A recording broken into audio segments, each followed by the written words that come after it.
មកដល់វីដេអូហ្នឹងគឺយើងនឹងចាប់ផ្ដើមរៀនអំពីចំនួន complex ប៉ុន្តែយើងសិក្សាទៅលើផលគុណនិងផលចែកយើងធ្លាប់គុណចែកចំនួន complex ទម្រង់ពីគណិតប៉ុន្តែ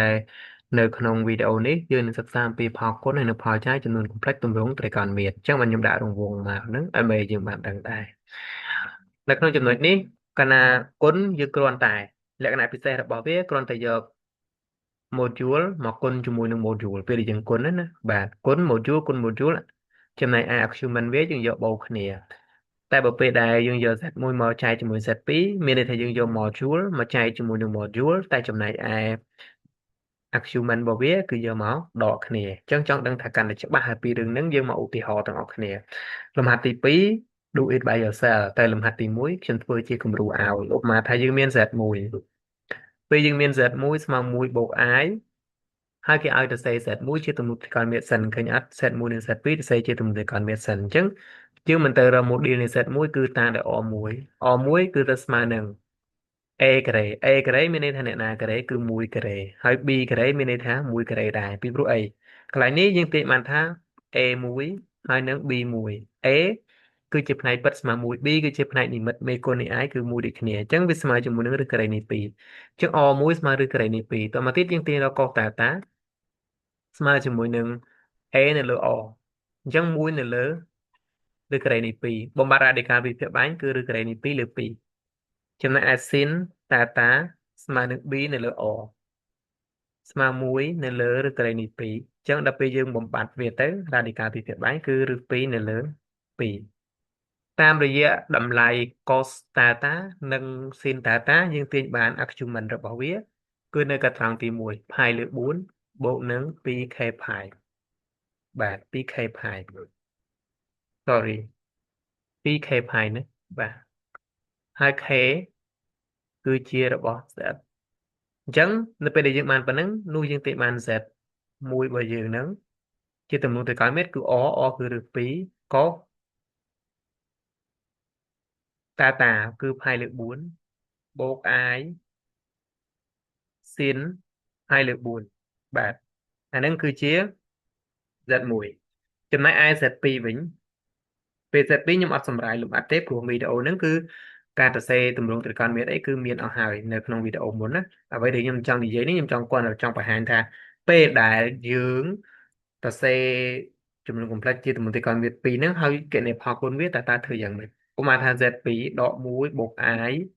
ឬ3គាត់តែឃើញមកផ្នែកនេះផ្នែកពិតអវិជ្ជមានផ្នែកនិមិត្តវិជ្ជមានអញ្ចឹងកុសអវិជ្ជមានស៊ីនវិជ្ជមានកុសអវិជ្ជមានស៊ីនវិជ្ជមានស្ថិតនៅក្របត្រង់ណាក៏អវិជ្ជមានស៊ីនវិជ្ជមាននេះអវិជ្ជមានស៊ីនវិជ្ជមានកុសមកឆ្វេងហើយនឹងស៊ីនទៅស្ដាំពេលដែលខ្ញុំនិយាយហ្នឹងគឺខ្ញុំធ្លាប់បាននិយាយក្នុងថ្នាក់ម្ដងហើយអញ្ចឹងណាបាទស៊ីនទៅលើនិយាយខុសស៊ីនទៅលើគឺវិជ្ជមានតែកុសហ្នឹងមកស្ដាំវិជ្ជមានតែកុសវាមកឆ្វេងគឺអវិជ្ជមានចាមុននេះក៏លោកខ្ញុំនិយាយខុស again ទៅលើវិជ្ជមានមកឆ្វេងអវិជ្ជមានទៅស្ដាំវិជ្ជមានមកក្រោមអវិជ្ជមានគេលោកនិយាយខុសមុនមិញបាទអញ្ចឹងកន្លែងនេះពេលដែលយើងយល់មែនតើយើងមិនចាំបាច់ធ្វើក្បាច់ក្បូរដែលលើទេយើងមើលហ្មងមកណា1ការ៉េ1ហើយ3ការ៉េឬការ៉េនេះ3លេខជាការ៉េ3អញ្ចឹង1បូក3 4អញ្ចឹងឬការ៉េនេះ4អាន2ដាក់2ជាកតាពេលយល់ធ្វើអញ្ចឹងមកបូកនឹង i ឬ3នៅលើ2ដាក់2ជាកតាមានចែកអញ្ចឹងកុសឬ3លើ2សំទោសកុសដកកន្លះកុសដក1លើ2ម្ដុំនេះណាដក1លើ2ចំណែកឯ sin វាគឺឬ3លើ2អញ្ចឹងមុំហ្នឹងវាគូជាមួយនឹងមុំអផាយលើពុកផាយលើ3នេះអញ្ចឹងមកដល់កន្លែងហ្នឹងគឺ2ផាយលើ3ណា2ផាយលើ3បាទអញ្ចឹងមានន័យថា2តែកាន់ទៀត CIS 2ផាយលើ3អញ្ចឹងពេលដែលយើងចង់គណនា